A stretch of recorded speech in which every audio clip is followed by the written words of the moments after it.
Olá amigos, tudo bom? Nós estamos de volta aqui na nossa TV da Cidade, Canal 20, com mais uma edição do programa Saúde e Companhia. Espero encontrar você de bem com a vida. Estamos aí no início, praticamente um mês do início do verão, o verão que promete muito calor, segundo a previsão de meteorologistas do CIRAM-EPAGRE, órgão esse que nos alerta sobre tempestades, chuva forte, frio e por aí vai. Tivemos um inverno rigoroso em Santa Catarina, no sul do Brasil, com neve, friaca, geada negra, até inclusive agora em novembro, muito frio, acima da média e com neve, que é uma coisa rara. O planeta está passando por transformações. E nós somos parte do planeta, parte do meio ambiente. Eu acho interessante quando os engenheiros, aqueles que estudam, os engenheiros ambientais, os geógrafos, aqueles que mexem com o meio ambiente, eles falam o meio ambiente. Meio ambiente. Esse meio ambiente quer dizer tanta coisa, né? Meio. Não é já viu? Devia ser o ambiente inteiro, né? O meio ambiente. O meio ambiente passa por transformações. Nesses últimos meses, anos, uns 3 anos, nós tivemos mudanças climáticas significativas no planeta, de norte a sul, de leste a oeste. Furacões nos Estados Unidos, matando centenas de pessoas, tempestades jamais vistas na China, na Austrália e também aqui na região sul do planeta, onde nós estamos, a América do Sul, a Argentina, na Bolívia, no Chile e por aí vai. E essas mudanças climáticas, dizem os cientistas, altera o padrão de vida das pessoas.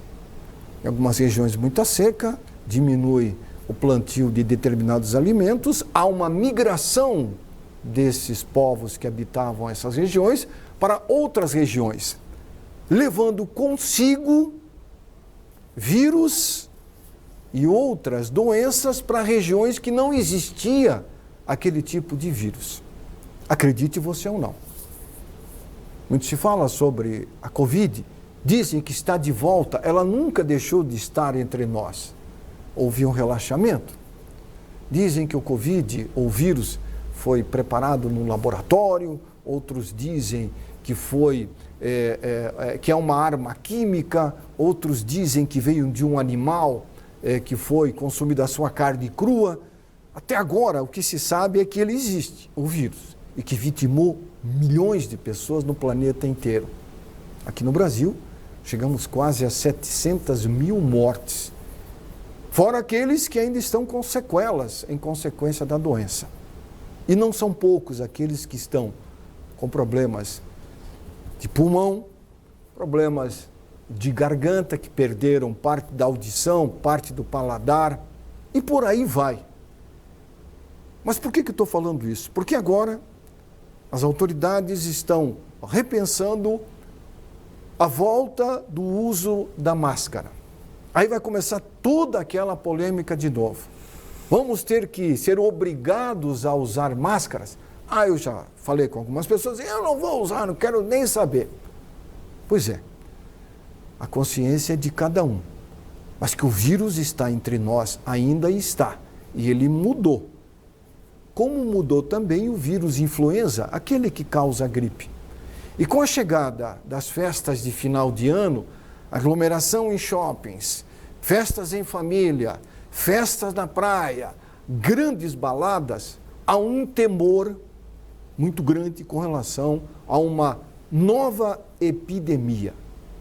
Deus queira que isso não ocorra, mas há essa possibilidade. Não estou aqui querendo criar um terror, não, muito pelo contrário. Agora, consciência tem que falar mais alto. Usar a máscara em ambiente fechado, muitos médicos defendem. Alguns dizem, não precisa, que você vai criar anticorpos, você já teve a doença, não tem problema nenhum. Pois é, você teve a doença com um tipo de vírus. Esse agora que está aí, ele mudou. Será que vai afetar também aquele que já teve a doença e que tem uma quantidade de anticorpos? É um ponto de interrogação. Então, o negócio é se cuidar. Eu estou falando isso porque converso todos os dias quase com profissionais ligados à área da saúde. E muitos dizem, Arivan, continue a fazer o que você faz. O médico faz a parte dele lá no consultório, orientando, e eu aqui conversando com vocês faço a minha parte. Não sou médico, não sou profissional da área da saúde, mas gosto de falar de prevenção, porque ainda prevenir é mais barato do que medicar. Me corrija se eu estiver errado. Nós temos os nossos endereços eletrônicos na telinha, vou pedir para o José colocar aí. José, por favor, coloque na telinha. Se você quiser mandar uma sugestão para o programa, por favor. Está aí o meu WhatsApp pessoal, o meu telefone pessoal e o meu e-mail. Você pode conversar comigo. Ok? Nosso convidado de hoje é o médico otorrinolaringologista, Dr. Eduardo Diniz. Eduardo, seja muito bem-vindo ao programa. Tudo bem? Tudo bem, Arivan. Obrigado pelo convite mais uma vez. É uma alegria receber um amigo aqui. Diniz, eu fiz uma abertura um pouco longa, mas você médico especializado na área da otorrinolaringologia, nessa pandemia, nessa pós-pandemia, você atendeu centenas de pessoas com problemas em consequência do vírus Covid. Você tem acompanhado aí, naturalmente, a própria Sociedade Brasileira de Otorrinolaringologia deve ter emitido nota com relação a cuidados, com relação a esse vírus, o Omicron que está por aí, a mutação dele. Você acha que pode haver novamente uma outra epidemia? Há essa possibilidade, Diniz? Olha, Arivan, o que as autoridades têm colocado é que a possibilidade sempre existe, né? Uhum. Medicina não é uma ciência exata, você nunca sabe o que vai acontecer, pode evoluir para A, pode evoluir para B. A verdade é que isso aí segue protocolos internacionais, que é o que o próprio Brasil adotou, e na realidade nós temos um vírus que nós poderíamos dizer que é um vírus meio novo. Meio novo? É o vírus da Covid modificado. Ou seja, uma coisa é você criança e você adulto, você mutou. Então, uma coisa é o Covid, que acometeu todos nós na pandemia, e uma coisa são essas variantes que vêm acontecendo. O vírus vai se adaptando porque ele quer sobreviver. Então, para sobreviver, ele faz essas adaptações, muda a sua constituição do seu DNA, da sua química celular, e se modifica e se torna um pouco mais forte. Mas o que está se vendo atualmente é que, em função da vacinação, a primeira mutação que teve, que foi o Omicron, ela se mostrou num quadro um pouco mais brando do que se apresentou a primeira variante do vírus, né? Agora temos essa variante nova que continua afetando todo mundo numa proporção pequena, mas continua afetando outras pessoas e levando até a casos de óbito e casos de sequelas. Eu atendo muita gente sequelado, porque o vírus da Covid ele tem uma predileção por atacar nervos. Então, teve gente que ficou surda, teve gente que perdeu o olfato, teve gente que perdeu a gustação, teve gente que teve problemas motores nos seus membros e uma série de outras coisas que a gente vê como sequelas. E são sequelas que não se tem notado remissão ou uma evolução favorável, pelo menos por enquanto. Mesmo aquele que já foi afetado pela doença e que tem uma certa imunidade, esse tem que ter cuidados também, né, Diniz? Todos devemos ter cuidado, Arivan, porque a gente tem imunidade a, como eu estou te dizendo, a um tipo do vírus. A um tipo, né? Se esse vírus se modificou, você pode não ter imunidade para ele. Para aquele tipo, Exato. Você tinha para um. Tanto que está se falando já no quinto reforço, na quinta dose, né? Nós estamos com a quarta dose, Isso. A quarta foi a de reforço. Então, se falando na quinta dose, quem sabe que venha por aí, em função dessas adaptações na tentativa de melhorar a imunidade do indivíduo. Eu tenho observado, Diniz, o comportamento de algumas pessoas, por exemplo, em supermercados, Você vai no supermercado, de vez em quando. Eu tenho até ido poucas vezes. Compro o que tem que comprar para evitar ir, entendeu? Aquela coisa de toda semana, a cada 2 dias. As pessoas entram na escada rolante e aí eu fico observando. A pessoa agarra ali é um meio de transmissão do doença. E passa pela porta do supermercado e não coloca o alquinho na mão. O álcool não vai salvar, mas ele é uma alternativa para evitar a proliferação, né? Ele é uma alternativa de evitar a proliferação, mas o ato da gente se infectar ou não é uma coisa muito simples, é só lavar as mãos. Só lavar a mão, né? Lavar as mãos e ainda aplicar o álcool por cima te dá uma boa medida de proteção contra a possível contaminação acidental. O uso de máscara, Denise, na sua opinião, você como otorrinolaringologista que trata ouvido, nariz, garganta e pescoço, a máscara, ela, na sua opinião, ela tira a qualidade de vida do indivíduo quando ele usa? Não, ela tem um certo grau de incômodo. Sim. Ela tem um certo grau de problemas, às vezes até para se comunicar, que a gente se comunicando, as pessoas não escutam direito o que a gente diz. Tem o problema de causar algum ressecamento do nariz, mas ela se mostrou extremamente eficiente na pandemia, na ajuda ao controle da contaminação. Tanto que nos ambientes hospitalares já está voltando a medida de usar máscara em ambiente hospitalar de novo.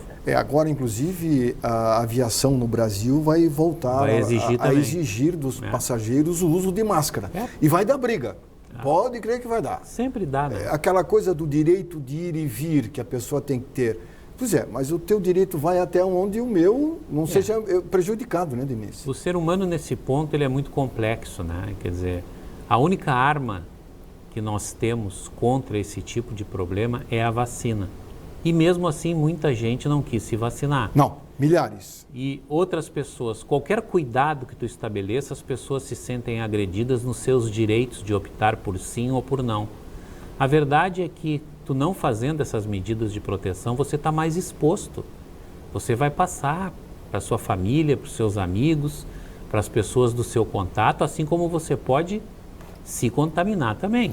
Porque as pessoas sempre pensam que não vão passar para ninguém. Exato. Mas elas se esquecem que elas podem pegar de alguém. Esse é o grande... Porque hoje o convívio social, e agora com a chegada das festas de final de ano, Denise, é festa de empresa, é no restaurante, é na balada, enfim, as pessoas se aglomeram, né? Esqueceram completamente que ainda existe o vírus que está entre nós. Eu acredito que alguns alertas através da imprensa, dos organismos de saúde federais, estaduais e municipais, deve vir por aí agora, antes do Natal. Tomara, né, Denise? Eu acho que agora, sim. Denise, você falou há pouco que você atendeu muitas pessoas com sequelas e que ficaram ainda com sequelas do vírus Covid lá pós-pandemia. Mais afetados, audição, paladar ou qual que você assim, mais notou, Denise? Olfato e gosto em primeiro lugar, paladar? Mais olfato do que paladar. E em segundo lugar, surdez. Surdez, Denise? Surdez. Irreversível? Irreversível, graças a Deus, é de um lado só. De um lado só? Se fosse dos dois... Preferencialmente? Não tem preferência de lado, pode ser qualquer um.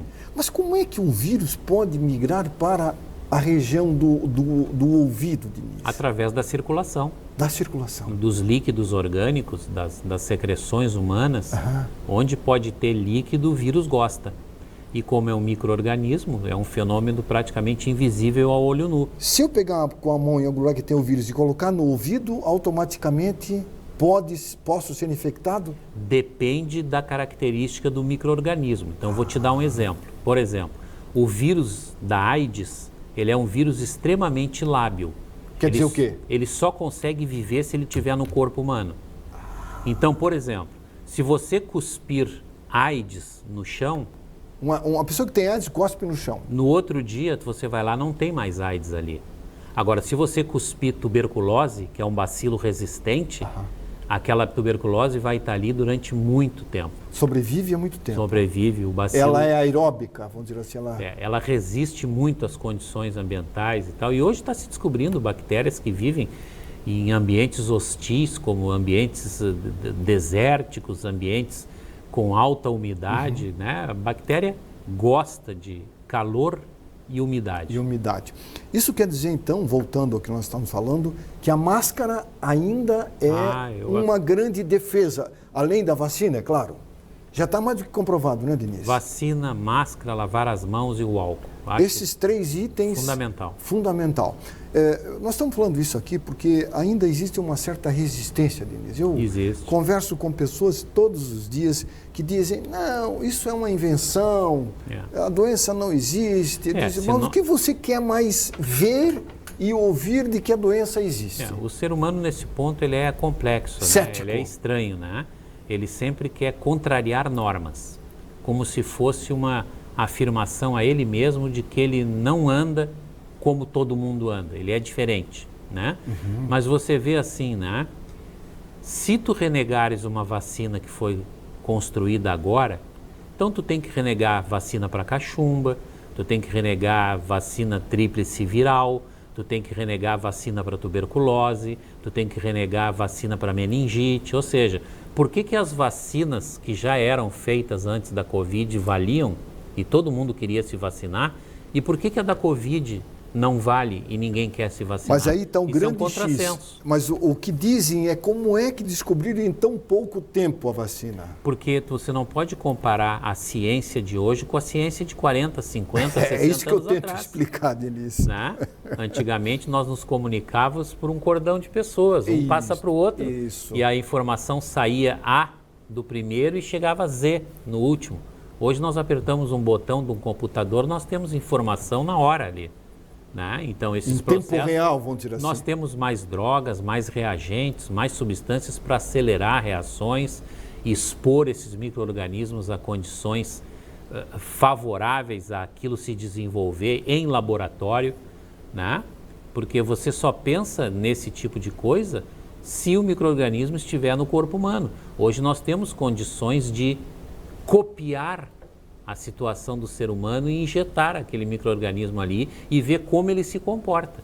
Então, em cima disso é óbvio, mas não é nada, nós levamos 1 ano para sintetizar uma vacina. Foi 12 meses de trabalho diuturno, né? E nós temos ainda os organismos internacionais que regem as liberdades individuais, para ver se não adianta só tu sintetizar uma vacina, você tem que ver se aquilo funciona no ser humano e qual é a ética que você vai usar para testar populações. Então hoje nós temos os voluntários, antes ninguém se apresentava para testar porque tinha medo de pegar a doença, hoje nós já temos pessoas que são voluntárias, elas querem se oferecer para fazer um tratamento que possa beneficiar futuras gerações. Em nome da ciência e da vida, né? Claro, é uma mudança de mentalidade muito benéfica. E nós temos que falar sobre isso. Lamentavelmente, muitas pessoas, e até houve, isso já foi muito falado, mas eu quero repetir aqui, porque a verdade dizem que hoje não existe, Denise. Não existe a verdade. Hoje, muitos dizem o que é verdade é mentira e o que é mentira é verdade.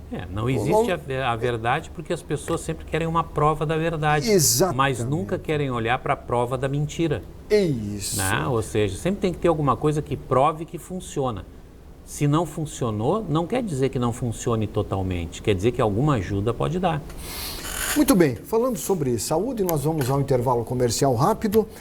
Depois do intervalo comercial, nós vamos falar sobre ainda as sequelas que as pessoas ficaram com aquele que foi infectado com o vírus Covid na última pandemia. A última. Espero que seja a última, né? Porque quando a gente fala em pandemia, já não estou aqui sendo profeta, muito pelo contrário. Mas quando onde a fumaça, fogo. Já dizia o ditado, né? A gente tem que colocar... A minha mãe dizia, quando você vê a barba do vizinho arder, coloca a sua barba de molho. E o vírus não escolhe quem vai pegar. Não. Eu, abrindo uma situação pessoal aqui, eu particularmente tive Covid, fiquei hospitalizado e tenho uma sequela hoje que é o meu olfato. Meu olfato acabou. Desde a doença há 3 anos atrás, não tenho mais olfato. Tá aí, ó. Isso é um exemplo claro, um depoimento... de um profissional que foi vítima do Covid e que ficou com uma sequela definitiva. Como ele, milhares pelo mundo afora estão sequelados, vítimas deste vírus. Vírus este que ninguém sabe de onde veio ainda, definitivamente. Vamos ao intervalinho rápido e nós voltamos já já com o nosso convidado de hoje, Dr. Eduardo Diniz, médico otorrinolaringologista. Tanto só, já voltamos. Muito bem, estamos de volta com o programa Saúde e Companhia, hoje conversando com o Dr. Eduardo Diniz. Eu quero falar rapidamente sobre o Clube Social Saúde. Você já ouviu falar no Clube Social Saúde? Não? Procure saber, é muito bacana, eu recomendo. O Clube Social Saúde é como uma associação de melhores marcas que você vai encontrar na área da saúde. Não é um plano de saúde, é um clube social de saúde. Vale a pena você se informar, está na telinha aí o telefone. Procure se informar. Você paga um valor mensal, super acessível, para usufruir dos melhores profissionais em medicina, exames e por aí vai. Eu recomendo. Clube Social Saúde. Se informe, vale a pena você aderir.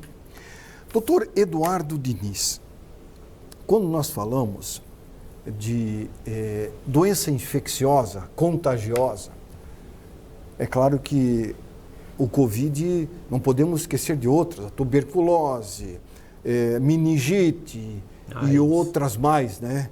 Essas, ninguém contesta a vacina. A vacina contra o vírus meningocócico já existe. A vacina contra a dengue já está aí, para quem já contraiu a doença. Né? Temos a vacina contra outras determinadas doenças, contra o HIV também temos, aliás, contra o HPV, que é o Human Papilloma Vírus, em adolescentes, que tem muito pai que reluta em vacinar os filhos, que deveria, Diniz? E tem a vacina SEIB, que esse ano, Diniz, infelizmente, aqui em Joinville não se alcançou o número, chegou-se a 70%, a meta era de 92%, chegou-se a 68%, 69%. Em São Francisco, 40%. Não dá para entender. Aqui em Joinville agora estão indo vacinar crianças em casa. Poxa, eu fiquei sabendo esses dias, Diniz. Você vê como é complexo o entendimento da mente do ser humano. Muito difícil. Quer dizer, você quer ver um outro fenômeno que vai ocorrer? Tem pessoas que não querem se vacinar contra o Covid, mas no momento que sair uma vacina para AIDS, e vai sair. Vai, ela está em fases assim, tá quase pronta, adiantadíssimas de pesquisa, todo mundo vai se vacinar para AIDS. E por que não se vacinar para o Covid?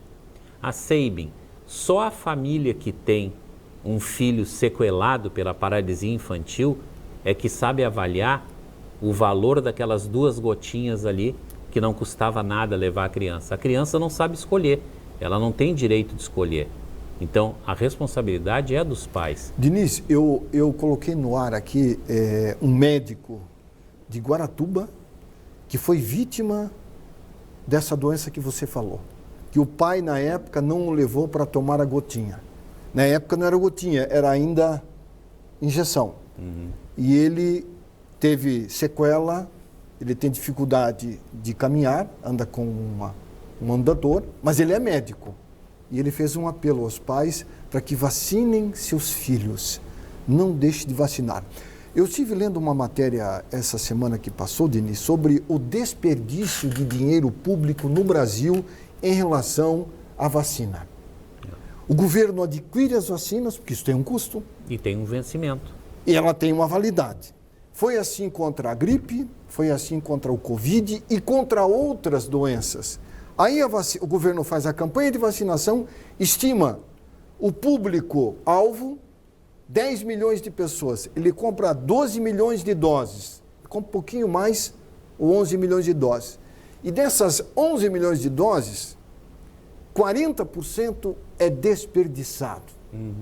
O governo faz publicidade, gasta dinheiro com propaganda. Porque a vacina é grátis aqui. Existem países que a vacina não é gratuita. Tem que pagar. Tem que pagar. Aí o governo gasta com publicidade, em rádio, televisão, jornal e mídias na internet, gasta com a vacina, gasta com o profissional que vai ficar lá esperando para vacinar, e aí de cada 10 vai 4 ou 5, no máximo 6, sobra 4. Aí essa vacina é jogada fora. É por essas e outras, dizem os especialistas na área de saúde pública, que o Brasil gasta bilhões por ano em saúde e não obtém o resultado que se espera. Efetivo. Não podemos culpar só o governo, Denise. Não é aqui culpar o cidadão, mas é conscientizar. A medicina já não tem mais o que dizer. Vacinação é fundamental. A medicina ocupa um lugar em que ela te oferece os recursos. Então, eu vou lhe dizer agora. Tem uma doença aí que está muito agora em voga, porque está se fazendo muito diagnóstico, que é a AMI, atrofia muscular espinal. Isto. Sabe quanto custa um tratamento para AMI que tem que ser aplicado o mais rápido que você faz o diagnóstico na criança? 8 milhões de reais. É um kit, 8 milhões de reais. E a eficácia não está comprovada, né, Denise? Ela funciona muito bem. Uhum. Alguns aspectos ainda podem ser melhorados. É o remédio mais caro do mundo. Hoje, né? Eu duvido que um pai e uma mãe tenham um filho com AMI e não queiram fazer o tratamento. A atrofia medular espinhal é aquela doença que vitimou aquele cientista, o Stephen Hawking, que estava numa cadeira de roda com deformações. Que em Joinville também é feita uma campanha para o menino. Isso. Você lembra? Que deu uma confusão aí, os pais acabaram sendo envolvidos com, diz a justiça, com desvio de dinheiro, aquela coisa nada toda. E todo mundo vai querer fazer. Então, esse aspecto é que tem que ser entendido e as autoridades investirem nisso. Ou seja, se tu fazes uma vacina para AIDS, por que tu não faz para Covid, que tu tem muito mais chance de ir ao óbito do que uma vacina contra a AIDS? Hoje já se sabe o que transmite AIDS. A AIDS não pega por abraço, por beijo, por essas coisas. É uma doença sexualmente transmissível. Então, se você não está nesses grupos de risco, a não ser que você seja um hemofílico que faça uma transfusão ou pegue por uma transfusão de sangue, você não vai ter AIDS. Mas pergunta se o dia que tiver uma vacina, se todo mundo não vai querer fazer. Claro que vai querer fazer. Vai ter fila em locais. E deve fazer. Por quê? Porque você vai ficar mais seguro em fazer uma transfusão de sangue. Isso vai liberar mais os doadores. Isso vai fazer a roda clínica, médica, girar mais. Isso vai melhorar o padrão de vida das pessoas que dependem de transfusão, dos insuficientes renais, que eram outra população acometida por AIDS também. Ou seja, e por que isso aí há interesse? E por que para fazer uma coisa imediata agora que está judiando tanto da população no mundo inteiro, ninguém quer fazer? É lamentável, Denise, é lamentável. Não existe explicação lógica. E tem o seguinte, né? O governo faz a parte dele, poderia fazer melhor, mas faz. E nós reclamamos e deixamos de fazer aqui a parte principal. É como assim, fosse um filme, tem um roteiro, o produtor, o diretor e os atores. Então nós temos a produção, nós temos o roteiro, mas os atores do filme não estão fazendo a sua parte. Aí não tem Aí tem o filme acaba não sendo concluído, fica inacabado. Não tem espetáculo. Não tem espetáculo. Até tem, mas é um espetáculo meio feio, vamos dizer assim. Então é importante essa consciência. O mundo moderno hoje, isso aí já está mais do que comprovado. O mundo moderno vai passar pela imunização. Não tem mais como. O homem, dizem os cientistas, Denise, está cada vez invadindo mais áreas que não é dele. Que não seriam dele. Quanto mais ele entra onde não deve, mais ele adquire doenças. E tem um detalhe, né? Doenças que são desconhecidas totalmente pela ciência ainda. Um exemplo é o Covid. Isso. Agora tivemos aí o surto da febre amarela, que também tem vacina. Nós invadimos cada vez as áreas onde estão os animais. Exatamente. Que convivem com os vírus deles. São chamadas de zoonoses. Zoonoses. Né? Doenças de animais que estão sendo adquiridos pelo homem, e isso mostra a complexidade dos organismos de cada um. Do meio ambiente. A nossa imunidade não tem defesas para reagir com determinados micro-organismos que fazem parte da fauna. Exatamente. Então, o que vai acontecer? Nós vamos adoecer, quem sabe até morrer. Tem até a varíola dos macacos. Também. É outra doença que está aí aparecendo bastante e já matou gente. Já. Infelizmente já matou. Agora, Diniz, quando nós falamos da otorrinolaringologia, nós falamos de faringe, laringe, amígdala, boca, o palato, a audição, o paladar e por aí vai. E mais coisas. E mais coisas. A cabeça e o pescoço. A cabeça e o pescoço. As glândulas salivares. A pele da cabeça e do pescoço. Isso. Estruturas mais internas que vão até a meninge. Os seios da face. O cone ocular. É complexo. Por isso que é chamado de otorrinolaringologia e cirurgia cérvico-facial. Alguns chamam de cirurgia de cabeça e pescoço. Cirurgia de cabeça e pescoço.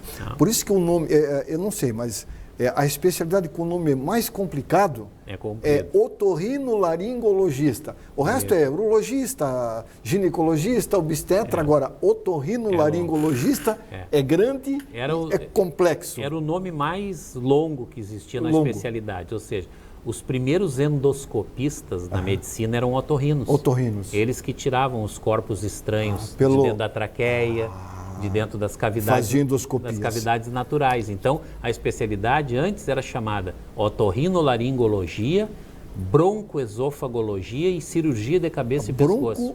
Esofagologia. Nossa. Os corpos estranhos de esôfago também eram os otorrinos também que tiravam. Faziam. Aí depois dividiram. Aí depois... Ficava muita coisa para um cara só, né, Denise? Os gastroenterologistas assumiram a endoscopia, os pneumologistas assumiram a endoscopia respiratória e hoje a otorrinolaringologia e a cirurgia cérvico-facial se concentram na endoscopia da via aérea superior. Via aérea superior. Eu estava ontem à noite pensando no programa de hoje, aí eu estava pensando sobre, você falou que perdeu o olfato. Uhum. Aí, sabe, Denise, às vezes eu penso umas coisas assim, o quanto o corpo humano ele é complexo. Muito. É um universo a ser explorado. E frágil. E frágil. Muito bem lembrado. É igual uma taça de cristal. Você tem que pegar, lá em casa eu pego com cuidado, porque já quebrei uma, assim, sabe? Eu estava pensando, de manhã quando eu vou tomar café, Denise, eu sento na mesa, eu gosto muito de fruta. O meu café da manhã é fruta. 5, 6 tipos de fruta. Iogurte, fruta, pão integral, suco de laranja. Aí você sente o cheiro do suco de laranja, o cheiro do mamão, o cheiro do pêssego, o cheiro do abacaxi, o cheiro do pão, o cheiro da manteiga, o cheiro do café, o cheiro do iogurte. São aromas diferentes. Aí no almoço, eu vou almoçar.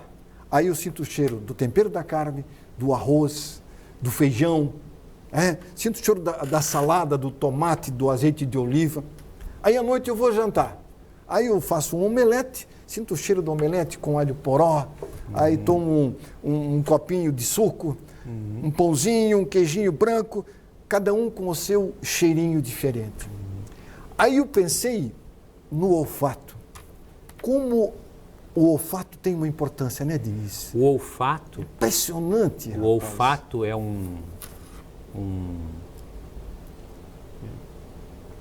me falta a palavra agora. O olfato é uma qualidade que a natureza deu ao ser humano para ela detectar perigo de vida, segurança de vida, o que pode ser bom para ele, o que não pode. O olfato. Por exemplo, o olfato.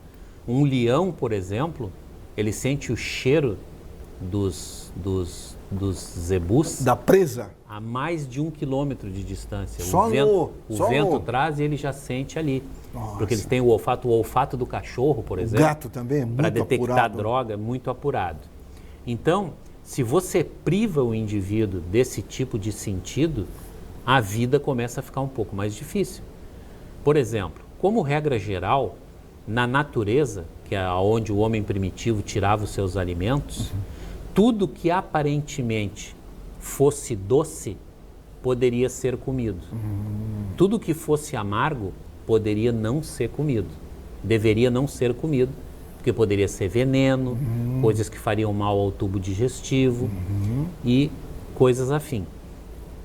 Então, viver sem olfato, tu não sente esses odores, como tu está mencionando, Tu não sente o cheiro de um bom perfume, tu não sente um cheiro de um bom banho, tu não sente determinados cheiros quando uma comida está estragada, quando uma carne passou dos seus limites, ou seja, a gente depende do olfato para sobreviver.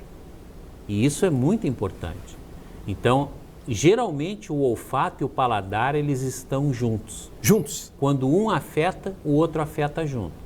Por exemplo, quando você toma um bom vinho, você sente o gosto do vinho, mas um pouco do aroma do vinho você sente no nariz. Verdade. Quando você engole. Verdade. Então, se o seu olfato está prejudicado, o gosto também vai ser. E vice-versa. Né? Impressionante isso, né, Denise? Aí você vê como a gente só dá valor àquilo que a gente gosta quando a gente começa a perder, né? O ouvido, por exemplo. Você não tendo a audição de um lado, ao atravessar uma rua, você pode não perceber que tem um carro se aproximando. Exatamente. Então, você não faz a noção do perigo. E isso pode ser extremamente prejudicial para muitas pessoas. Quando você falou há pouco sobre o Covid que afeta e que afetou pessoas na audição, no paladar e no olfato, eu fico me perguntando, essas células que foram afetadas, que são células, né, Denise? Elas morreram? É o neurônio. Ah, são neurônios cerebrais. Neurônios. Por isso que eu te disse que o vírus tem uma predileção por nervos. A gente chama isso de neurotrópico, neurotropismo. Ela gosta de nervo. Como o nervo é uma estrutura muito nobre no nosso corpo, ou seja, depois que ela sofre, ela não se regenera mais, essa lesão é definitiva. Nossa. Tá? Então, por exemplo, você corta a pele se regenera. Isso, fica cicatriz. Você tem um infarto, aquele músculo regenera, fica uma cicatriz, mas vai. Agora, sistema nervoso não. Por isso que nós temos os AVCs e as sequelas neurológicas de outras doenças, né? Tanto a questão do paladar como o do olfato, quando a pessoa tem uma lesão numa parte do cérebro, vamos supor, do olfato, automaticamente ele também tem do paladar? Pode ter. Porque a região é a mesma, Denise? É o seguinte, o olfato, ele é dado pelo nervo olfatório. Certo. É o primeiro par de nervos cranianos. Ele se localiza exatamente aqui, bem em cima do teto da fossa nasal, em contato direto com o lobo cerebral frontal. O olfato? Que é onde ele é processado, né? Então, quando você tem lesão do nervo olfatório, você tem lesão do primeiro par craniano. Aí um exemplo, quando você aspira o vírus, ele entra pela narina e já... Tudo que entra no nosso corpo entra... Pela boca? Inalatório ou injetado, inoculado, que a gente chama. Então, tudo que entra, a gripe, as infecções, tudo entra pelo nosso nariz, pela nossa via aérea, que é o primeiro obstáculo de defesa que o nosso corpo tem. Certo. Se ele é um micro-organismo de uma patogenia bastante forte, ele ultrapassa essa primeira barreira e se instala em outras partes do corpo. E aí vai desenvolver a sua ação em partes que, teoricamente, têm menos proteção do que essas barreiras naturais que nós temos. Por exemplo, no cérebro nós temos um conjunto da circulação dos vasos que se chama barreira hematoencefálica. Então, tem medicamentos que não passam a barreira hematoencefálica, mas os micro-organismos, na grande maioria, passam. Senão não existiria meningite, encefalite, esse tipo de infecção. Nos ouvidos, a mesma coisa, né? O vírus entra para a circulação através da via aérea superior, se instala na circulação e dirige, vai lá para o ouvido. Quando nós falamos há pouco sobre a máscara tem um papel... A máscara protege muito. Protege, né, Denise? Eu acho. Isso já está mais do que comprovado. Eu não tenho um percentual para te dar, mas a máscara é um grande aliado na proteção disso aí. Se você for ao Japão, no inverno, os japoneses estão tudo de máscara. Coreia do Sul também. Eles usam muito. Aliás, os asiáticos usam geral. Muito, né? Porque lá eles passaram por grandes pandemias, também sabem a importância da prevenção, né? Exato. Então, nós não copiamos o Halloween dos Estados Unidos? Por que não vamos copiar também a boa prática do japonês e do sul-coreano de usar máscara também, né, Denise? Tá aí. Nós vamos ter intervalinho comercial, é rápido, depois, na volta do intervalo comercial, eu até vou colocar uma pergunta de uma telespectadora que me mandou essa pergunta, ela relata, Diniz, que depois que ela teve Covid, ela ficou com secreção na garganta, muita. E ela acha que foi consequência do Covid. Será que tem alguma relação? Não tinha secreção e ela está sempre aquele... Doutor Diniz responde essa pergunta após o intervalinho comercial. Nós já voltamos, ok? Muito bem, estamos de volta com o programa Saúde e Companhia, hoje conversando aqui nos estúdios da TV da Cidade com o doutor Eduardo Diniz. Doutor Eduardo Diniz, secreção na garganta pode ser consequência do vírus Covid que fez algum estrago na traqueia, na faringe ou na laringe ou não? Entre as causas que promovem esse tipo de distúrbio, até pode ser da Covid também, mas não somente Covid. Existem quadros alérgicos, quadros inflamatórios das vias aéreas superiores que podem causar esse mesmo tipo de problema. Esse ano nós tivemos um frio mais prolongado, muito úmido, muito chuvoso, em que a reatividade respiratória é óbvia, é lógica.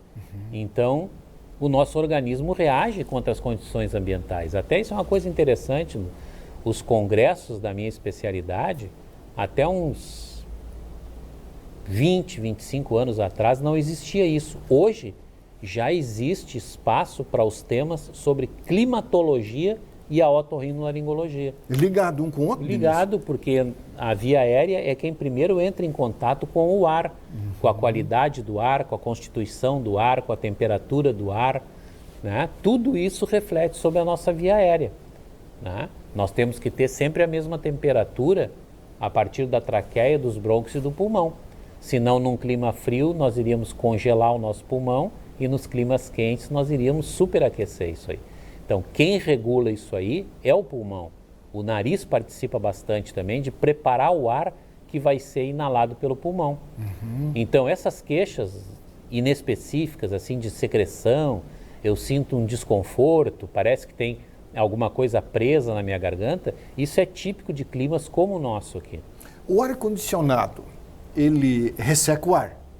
Ele pode ser também um causador desse distúrbio? Pode e é um causador. Toda aquela água que você vê que o ar-condicionado expulsa é a umidade que ele está tirando do ar. Aí a umidade não vai ficar mais num nível satisfatório e as nossas mucosas vão começar a ressecar. No momento que elas ressecam, o organismo imediatamente começa a tentar produzir umidade para compensar. Só que a umidade que o organismo produz, ela é um pouco mais espessa. Ela é uma forma que parece uma secreção, para tentar se defender das condições, das intempéries ambientais. E aí pode causar esse tipo de queixa também. O ar-condicionado é um grande causador disso. O ventilador também tira a umidade do ar, né, Diniz? Se ele te resfria o corpo a ponto de causar essas condições que eu lhe falei, ele também pode causar isso. Agora, colocar dentro do quarto um recipiente com água ajuda? Não tenho conhecimento de uma comprovação científica que me prove isso, Arivan. O ideal, então, é usar o ar-condicionado com moderação. O ideal é tu fazer lavagens da via aérea com esses sprays de soro fisiológico que já existem prontos no mercado para vender e manter uma boa hidratação. Fundamental. Boa hidratação, fundamental. Chegando o verão agora, e esse verão promete, o número de pessoas que vão utilizar o ar-condicionado, que é vamos dizer assim, entre aspas, um mal necessário, claro, é grande. Muito grande. O que a gente pode fazer para evitar isso, Diniz? Eu acho que a hidratação é um ponto fundamental. Deixar um copo de água no quarto? Não, eu digo você tomar água toda hora que puder. Porque as pessoas às vezes não sabem como fazer essa... doutor, mas como é que eu vou tomar 3 litros d'água num dia? Eu não consigo aguentar. Mas não é cada copo uma vez que você deve tomar pequenas quantidades, toda hora. Goles. Goles e goles e goles e goles, isso aí te dá uma hidratação que tu nem imagina. Se você levar em conta a perda que nós temos, que nós chamamos de perda insensível, é aquela quantidade de água que o nosso corpo perde para funcionar. e que nós não conseguimos medir é 0,9 ml por quilo de peso. Então, se você pegar uma pessoa de 70 quilos, 9 vezes 7, 63. Então, só para abrir os olhos de manhã, ela já está perdendo 630 ml. É água, hein? Água. E aí depois tu tem os volumes mensuráveis. Urina, os líquidos do sangue, isso tudo tu pode medir. Então, se você levar isso em conta, o recomendado é que você tome de 2 a 3 litros de líquido por dia, a mais que essas suas perdas. Então isso aí daria o quê? A mais. Isso aí daria em torno de uns 4 litros de água por dia. Num dia de muito calor em Joinville, nós tomamos 4 litros de líquido por dia sem notar, Ivan. Brincando assim, né? Porque nós perdemos imediatamente isso com o suor, com a urina, porque senão o corpo lança mão de mecanismos. Ele começa a restringir a perda de urina, tu começa a suar menos, que a pele fica mais seca, né? Tu começa a diminuir o volume urinário e isso não é bom para o rim. Aí acaba afetando não só a região... Tua pressão arterial cai. O corpo todo acaba sofrendo. O corpo começa a se adaptar. A hipófise produz hormônio antidiurético. É uma série de funções aí que o corpo lança para se adaptar, né? A nossa garganta, ou seja, a nossa boca, porque o intestino, começa pela boca, né, Denise? Começa pela boca. Sistema digestivo, né? O sistema digestivo, que nós chamamos de meio externo, ele começa na boca e termina no ânus. No ânus, né? E tudo que você ingere, você tem que ter noção do que você está fazendo, né? Sal demais não é bom. Isso, não. Muitos dizem, eu faço gargarejo com produto, depois de escovar o dente, que é bom para acabar com as bactérias da boca. Esse é um assunto interessante, eu queria que você abordasse isso. As Denise. bactérias da boca nunca vão ser eliminadas. Os germes. Existem bactérias na nossa boca porque elas participam do metabolismo da boca. Existe bactéria na boca que degrada a glicose, que degrada a frutose. Tem um componente na saliva chamado ptialina. Essa ptialina começa a digestão na boca. Então isso tudo contamina com bactérias. Nas amígdalas nós temos bactérias, nas paredes da garganta, do nariz nós temos bactérias, mas são aquelas bactérias que vivem bem conosco. Elas fazem parte do nosso bom funcionamento corporal. As bactérias que causam lesão são as que causam doença. Mas às vezes, quando a nossa resistência orgânica cai muito, essas bactérias que já moram ali e são nossas amigas, vamos dizer assim, elas passam a nos agredir. Então, essa é a questão, é manter um estado normal de funcionamento, que nós chamamos de homeostase, para não ser vitimado por essas intempéries. Agora, doutor Diniz, quando nós falamos sobre garganta, nós falamos de amígdala. E eu não sei, mas de cada 10 pessoas que procuram um otorrino, uns 3 ou 4 reclamam de amígdala. É verdade ou não? O índice de reclamação é muito grande, mas, por exemplo, assim, as pessoas perguntam assim, para que nascem as amígdalas se elas só incomodam? As amígdalas não incomodam. Quando nós estamos na vida intrauterina, antes de nascer, quem nos fornece as nossas defesas, o nosso alimento, é a placenta, a mãe através da placenta. Quando nós nascemos, nós temos que nos virar. Então, o que a natureza fez? A natureza colocou em nós as amígdalas, as adenoides, o apêndice cecal, algumas placas no intestino delgado, que são chamadas placas de Peyer, que estimulam a medula dos ossos, que são estimuladas pelo próprio organismo a produzir as nossas defesas. Por isso que na época da infância é a época das leucemias, que é a forma mais comum de câncer infantil. Na infância. São as leucemias. Por quê? Porque existe uma atividade extremamente alta do funcionamento da medula óssea. Né? Então, o que acontece com as amígdalas, que chega uma hora às vezes que tu tens que operar as amígdalas e tal?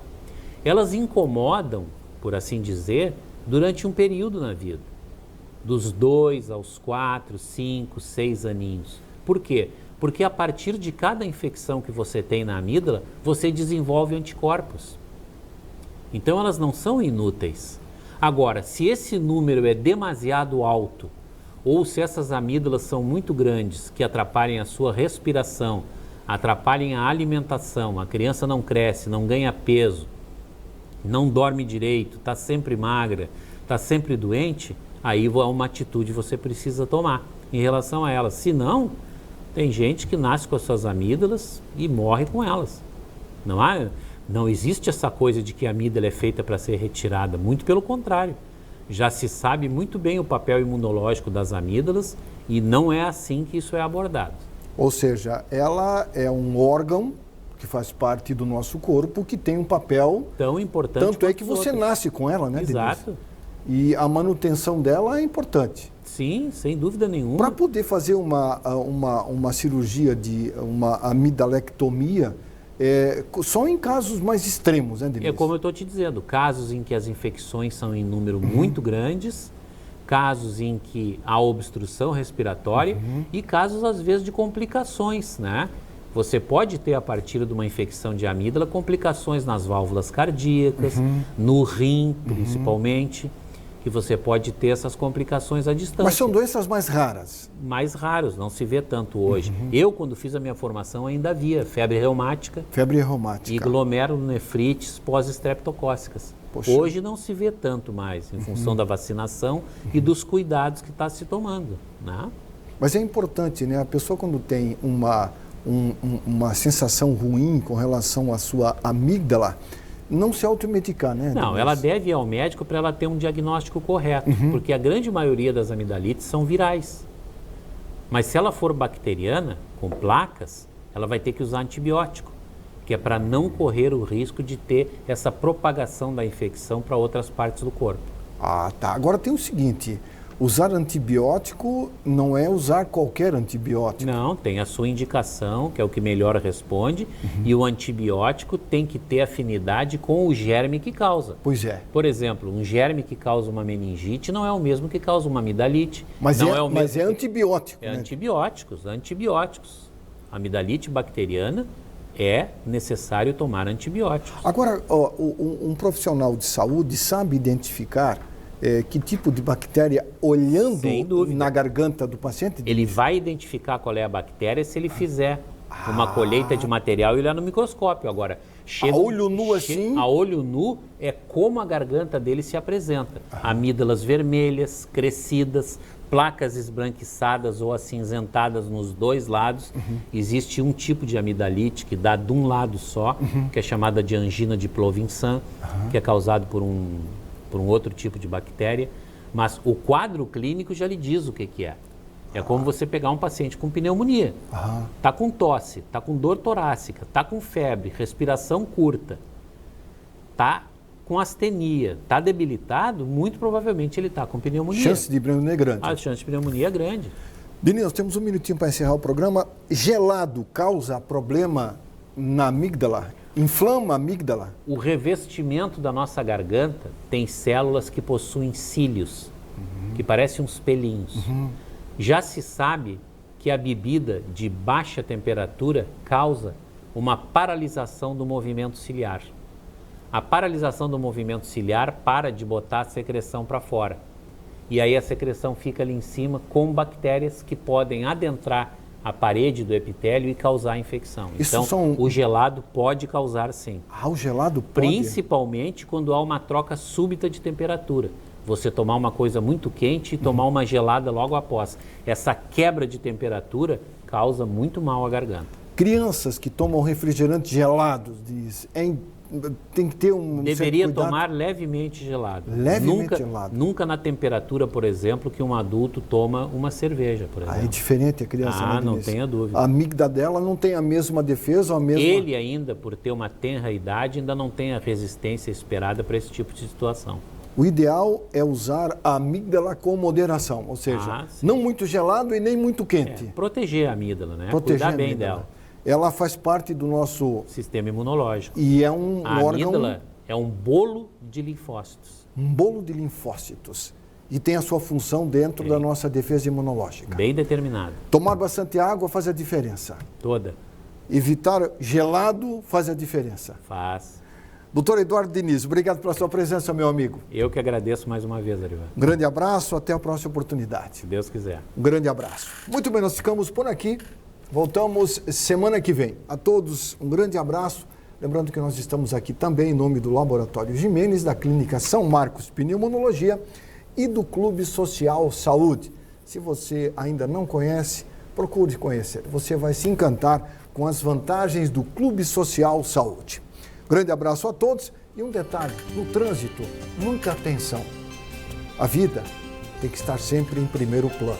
Grande abraço, até semana que vem. Tchau.